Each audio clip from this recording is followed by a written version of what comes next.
এই মুহূৰ্তত অসমৰ প্ৰত্যেকগৰাকী জনসাধাৰণলৈ দিবলৈ লৈছো ডাঙৰ খবৰ। যিসকল মানুহৰ ঘৰত স্কুল কলেজত পঢ়া ছাত্ৰ ছাত্ৰী আছে সেই সকল মানুহৰ কাৰণে দিবলৈ লৈছো ডাঙৰ খবৰ। কিয়নো অসম চৰকাৰে 2024-25 চনৰ বাজেটত স্কুল কলেজৰ ছাত্ৰ ছাত্ৰীসকলৰ বাবে এখন বিশেষ আঁচনি হাতত লৈছে।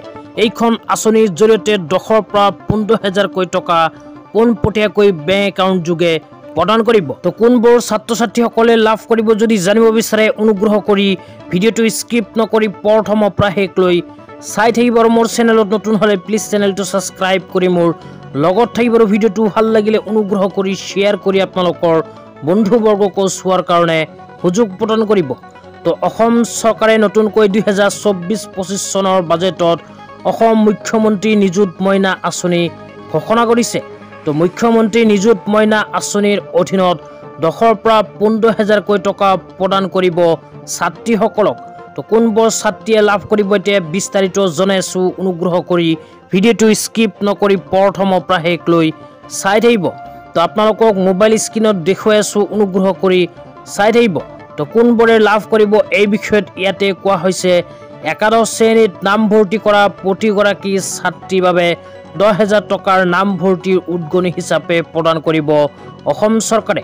তো যিসকল ছাত্ৰীয়ে 2024 চনত মেট্ৰিক পাছ কৰি HS ফাৰ্ষ্ট ইয়াৰত নাম লগাব সেইসকল ছাত্ৰীক পোনপটীয়াকৈ অসম চৰকাৰে প্ৰদান কৰিব 10,000 টকাৰ নামভৰ্তিৰ উদগনি।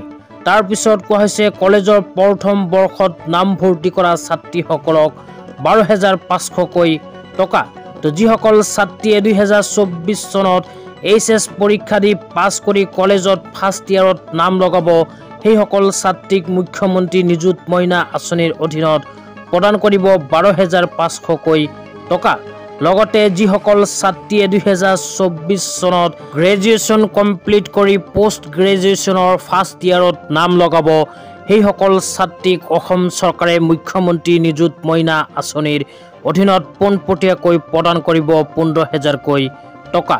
তো যিসকল মানুহে ভিডিঅ'টো চাই আছে অনুগ্ৰহ কৰি ভিডিঅ'টো চাই থাকিব। আৰু সেইসকল মানুহক ৰিকুৱেষ্ট কৰিছোঁ আপোনালোকৰ যদি মুখ্যমন্ত্ৰী নিযুত মইনা আঁচনিৰ বিষয়ে আৰু কিবা জানিবলগীয়া আছে তেন্তে এতিয়াই এইটো ভিডিঅ'ৰ কমেণ্ট বক্সত কমেণ্ট কৰি জনাই দিব। কিয়নো আপোনালোকে কমেণ্ট কৰি জনাই দিলে ইয়াৰ নেক্সট ভিডিঅ'ত সেইবোৰ টপিকত আলোচনা কৰিবলৈ চেষ্টা কৰিম।